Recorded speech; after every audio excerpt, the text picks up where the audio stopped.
Well, this has been an extremely interesting and uh, informative and insightful day for me.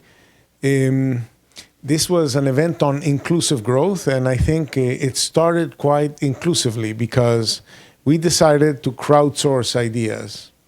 And the idea of crowdsourcing ideas meant that had we sat down to design the event, we would not have included most of the people who came, most of the 11 papers, because honestly, we didn't know them. We didn't know they existed. We didn't know their ideas. So in some sense, we have included those ideas. We identified those ideas. We created a platform where we could connect to those ideas. So we started inclusively in the design, if you want. Secondly, I do believe that those ideas are important for inclusive growth. They are, remember, I mean, a lot of the problem of inclusion is that productivity is very low for many people.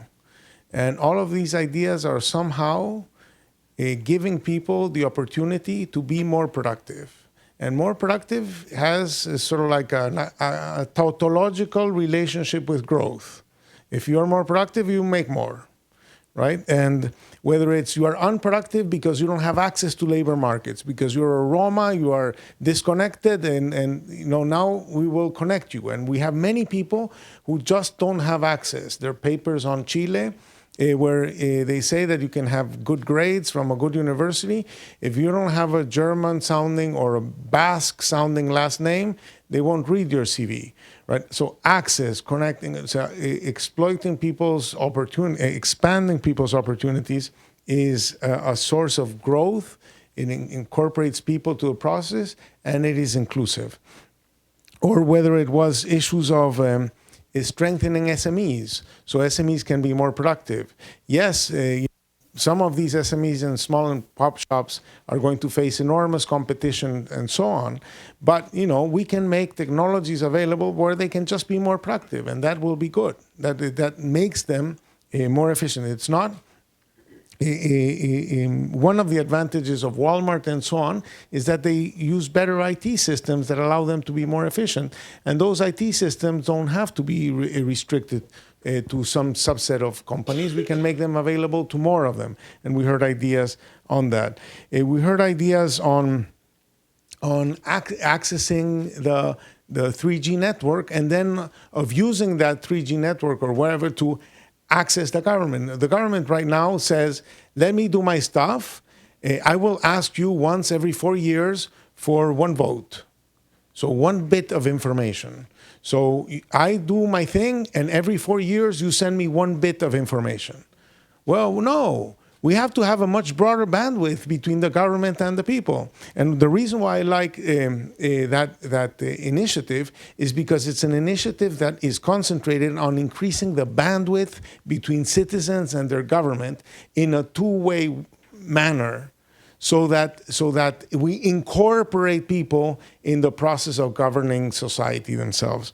So I like very much the idea of connecting people to more access to global savings products or to more credit opportunities in a way that what I liked about the paper that Lucio presented was the fact that it's not just one more turn on micro lending, but something that was a savings credit mix that allowed people to attain their preset goals.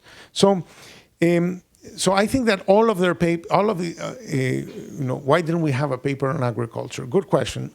I don't remember any submission on agriculture. That's the problem with crowdsourcing. So you don't tell people what to write. I mean, you give them a broad mandate. But I fully agree. I think there's an agricultural revolution happening, and it will happen. And it's a very important topic we didn't discuss. I also fully agree that when I said before in my first intervention that there's like two ways of solving this problem of the fixed costs that prevent the diffusion of technology. One is to have some innovation that lowers the cost, and another one is having some policy that shares the cost. And this event has been very focused on innovations that lower the cost. We've had less from a policy point of view on sharing the cost. A little bit, the 3G, 4G touched a little bit upon that. What do you want to use IT for? Do you want to use it as a source of taxation? Do you want to use it as a source of protection to the incumbent?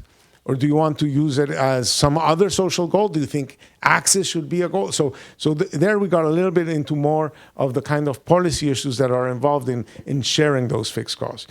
This is not the end of the inclusive growth agenda. This was one more event in the inclusive growth agenda.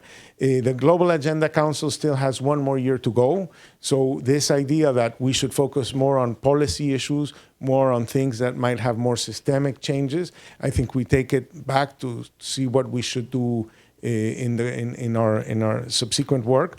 But I must say that there is a lot that I want to be thankful for.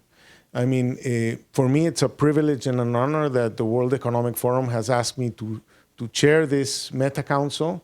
I think so that the World Economic Forum and the members of the Global Agenda Meta Council are contributed enormously in coming up with this idea of crowdsourcing, in actually designing the terms, in providing most of the jurors, and then many of them editors of these papers. So there was a lot of work getting here.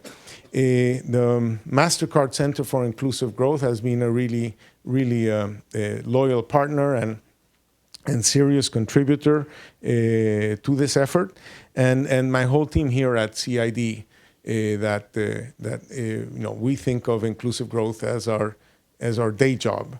And actually, we think of policy most of the time, not technology, as our principal ways of changing the world. There's a lot that we are doing that we didn't talk about, but that have to do a little bit with the issues of first understanding the dimensions of exclusion that are keeping places down, and then with Carla here, Carla Peterson in the Mexican government, thinking about how can we bring progress to places in a more systemic way. So I just want to say I think this has been extremely useful for us. I hope it will be useful for the 11 winners, that maybe these ideas, because they are actionable, they can be put to use, right? Some of them are already in use, so they are being actioned upon, right? So Busi has people installing their system, and Lucio already has the Banco Ciudad providing these credits, and you've seen the system in Ashish's system in India, being deployed, and so on. So these are definitely very actionable ideas, and so I hope that we've given some visibility to those ideas. Maybe encourage them. Maybe you've heard something here that might improve on your idea. We would be super happy if that happened. And maybe you've made some connections, some networking today that might help push those ideas ahead. And so with that, I want to say how thankful we are all for what I think was an extremely useful event for us. Thank you.